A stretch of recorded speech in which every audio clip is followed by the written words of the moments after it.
চ্যানেলে আবার আমি একটা নতুন রেসিপি নিয়ে চলে এসেছি। আজকে করব আমি চালের পায়েস, খেজুরের গুড়ের চালের পায়েস করব। আমি 2 লিটার ক্রিমি দুধ নিয়েছি, প্যাকেটের দুধই নিয়েছি।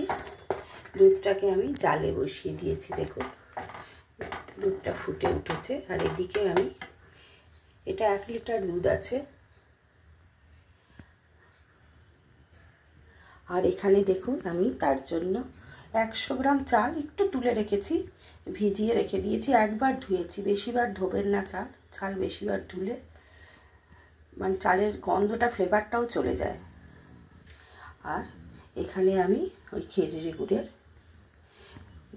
গুড় নিয়ে নিয়েছি পাটালিটা। আচ্ছা, এবার শুরু করা যাক। দুধটা ফুটে উঠেছে, এর মধ্যে আমি 1 চিমটে নুন দিয়ে দেবো। দেখুন দুধটা ফুটে উঠেছে, আমি একটুখানি নুন দিয়ে দিলাম, অল্প দিয়ে আমি এটা নাড়বো। এবার আমি চালটা দিয়ে দেবো।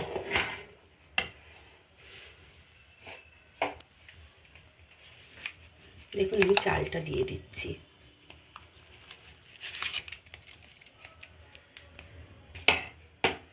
আচ্ছা, চালটা দেওয়ার সঙ্গে সঙ্গে আপনি নাড়তে থাকবেন, একটু হাই করবেন ফ্লেমটা, দিয়ে নাড়তে থাকবেন। এবার চালের সাথে দুধের সাথে সমানে দেখতে হবে আর নেড়ে যেতে হবে যতক্ষণ না চালটা সেদ্ধ হয়, সেই অবধি আমরা এটাকে নাড়তে থাকবো। যেটুকু চাল পড়ে আছে একটুখানি দুধ দিয়ে আমি দিয়ে নিই।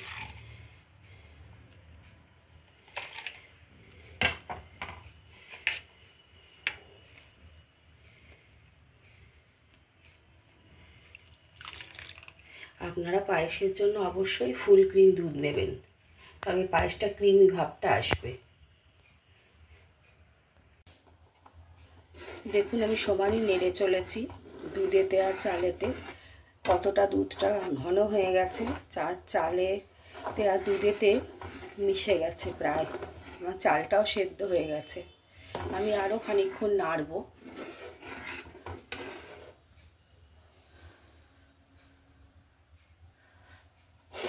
তারপর আমি গুড় অ্যাড করব। দেখুন কত ঘন হয়ে গেছে।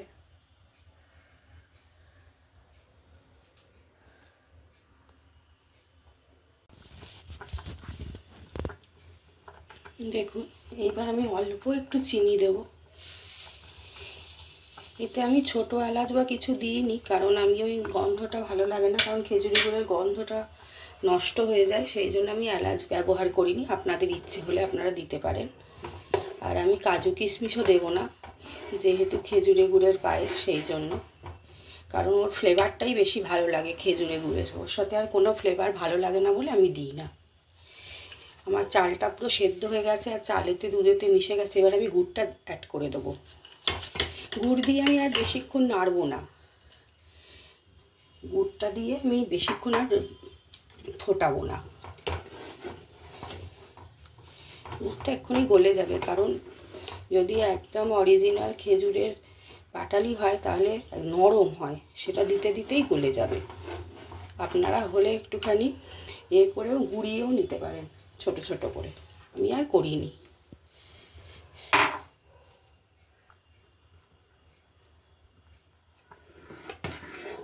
দেখুন আমার চালের পায়েস পুরো রেডি হয়ে গেছে।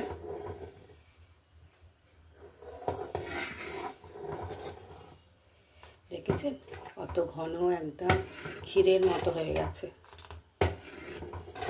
এটা সমানে নাড়তে হবে, না নাড়লে নিচে ধরে যাবে আর চালে আর দুধে মিশবে না।